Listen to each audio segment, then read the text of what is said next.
Fala galera do Amilt, hoje eu tô aqui com o Inxie, um dos pioneiros do e-commerce no Brasil e agora na China. Fala aí, prazer ter você aqui. Tudo bem, Bruno? Obrigado pelo convite, cara. Um prazer estar aqui, dividir um pouquinho essa nossa história antiga, né? E aí Sim. Aprender um pouco junto também, cara.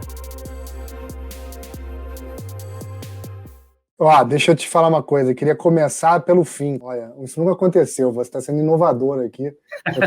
Quer começar pelo fim. Conta um pouquinho o que é a Chinovation, assim que se fala, Chinovation? É isso aí, Chinovation. Chinovation é uma empresa que eu montei com um sócio na época. Ele era CEO da Baidu, aqui no Brasil, com o objetivo principal de fazer a conexão, acelerar negócio entre Brasil e China no setor de tecnologia. O Brasil e China já são grandes parceiros comerciais há muitos anos, tanto na área de commodities, de investimentos em infraestrutura, mas a parte de tecnologia ainda é um grande mercado a ser explorado. Então, a gente montou a empresa muito com a experiência também dele. Ele foi um executivo expatriado pela Huawei para o Brasil, ele nasceu lá na China, veio para a Huawei aqui no Brasil, ficou, e ainda mora aqui, né, na verdade, ficou muitos anos montando a empresa, e eu também, com minha passagem pela Xiaomi, fiz parte da equipe que trouxe a Xiaomi. Então, essa nossa experiência já trabalhando como executivo, a gente quis transformar isso num serviço para ajudar as empresas a conseguir fazer isso. Dentro dessa estrutura, a gente percebeu o quanto o choque cultural pode atrasar, pode dificultar, causar N problemas, enfim. Então, a Chinovation tem esse objetivo, e no final das contas, por ser um descendente de chinês nascido no Brasil, também é quase uma missão de vida, né? Conseguir fazer essa ponte entre os dois países, aproximar a cultura, o povo, enfim, todos esses aspectos. Tá, e aí quando é que você acha que, quer dizer, eu sei que você tem aí, né, a ascendência chinesa, né?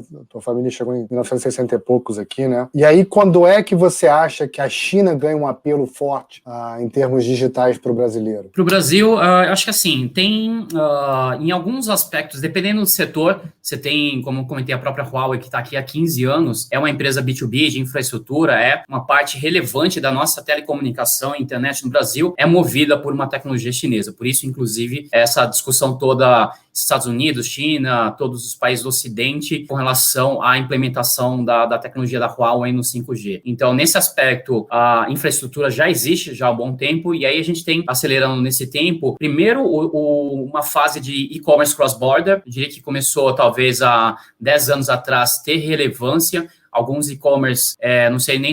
Provavelmente você deve ter comprado DX, Light in the Box, esses caras já tem um certo tempo, comprava pequenos eletrônicos, acessórios de computador, informática, coisa do tipo.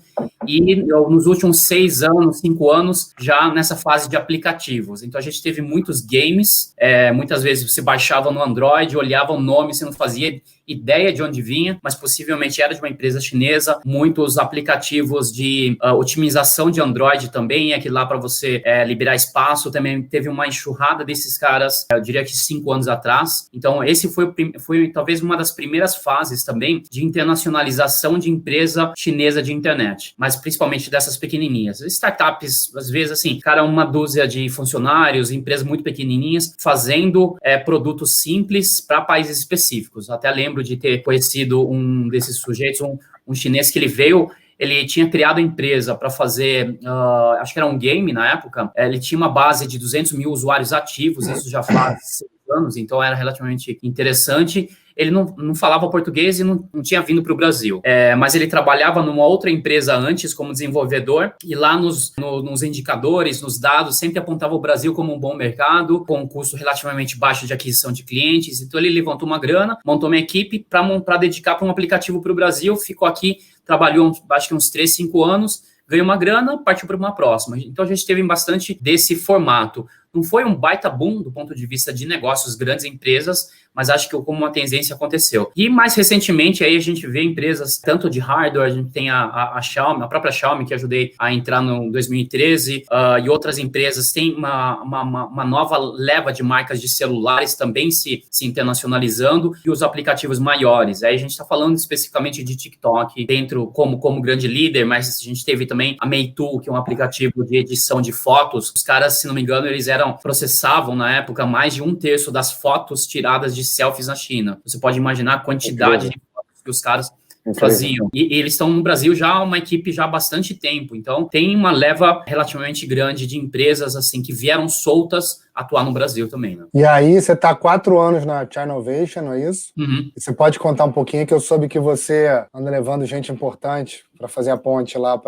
com Brasil-China, não é isso? Isso aí. Então, a Chinovation foi construída com essa visão e muito em decorrência da visibilidade que a China ganhou no mercado internacional, principalmente em tecnologia, todo mundo começou a ficar muito curioso para entender o que estava acontecendo. Então, a primeira leva de empresários, empreendedores que, no início, sempre olhava muito para o Vale do Silício, um pouco para a Europa, para Israel, coisa do tipo, começou a perceber que a China também pode ser um grande celeiro, uma grande referência, um grande hub de inovação. Então, nos últimos 2 anos, a gente levou praticamente 200, 300 executivos, empresários, alguns grandes empresários aqui no mercado brasileiro também. Vou citar nomes específicos, mas os maiores de supermercado, por exemplo, do setor automotivo, grandes varejistas do setor de moda, de farmácia, limpeza, enfim, até bancos também. Bancos, inclusive, foram um dos principais setores que foram para a China para entender todo o fenômeno do fintech lá na China.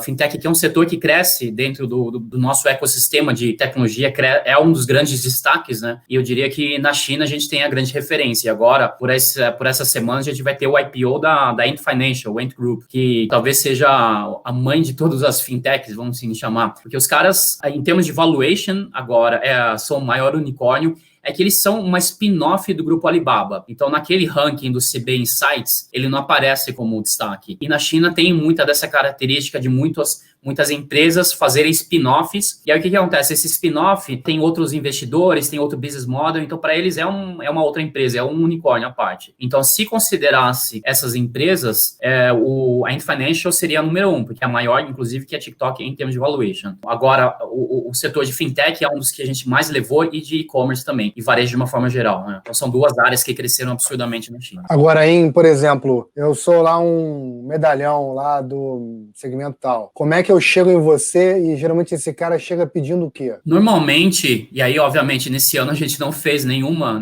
viagem presencial, mas a gente fez missões virtuais. Isso foi interessante também, Legal. Porque essa demanda continuou. Então, nós organizamos missões ou palestras virtuais, ou experimentações, enfim, do lado da China, com pessoas fazendo apresentação ao vivo para o pessoal assistindo aqui. Então, normalmente, essa demanda vem por interesse, assim, chega na nossa rede de contatos, dificilmente chega pelo site, normalmente são pessoas conhecidas que nos indicam e falam assim, quero conhecer o que vem acontecendo na China. De certa forma, o pessoal já vem brifado, sabendo quais são as grandes transformações ou as grandes empresas que eles querem saber, e depois a gente monta o roteiro, fala, olha, vamos ver do seu setor, e normalmente essas viagens duram uns 10 dias, somando tudo, né, entre deslocamento e a semana inteira de atividades, dura 9, 10 dias. Então, a gente vai preenchendo com muitas atividades, partes expositivas também, mais teóricas, para dar um embasamento, e também a cultura. Acho que a cultura é a parte fundamental, a cultura e o mindset, assim como o Vale, né? Sempre a gente fala do Vale do Silício, até de Israel, o mindset e a cultura são determinantes para o modelo de negócio, o modelo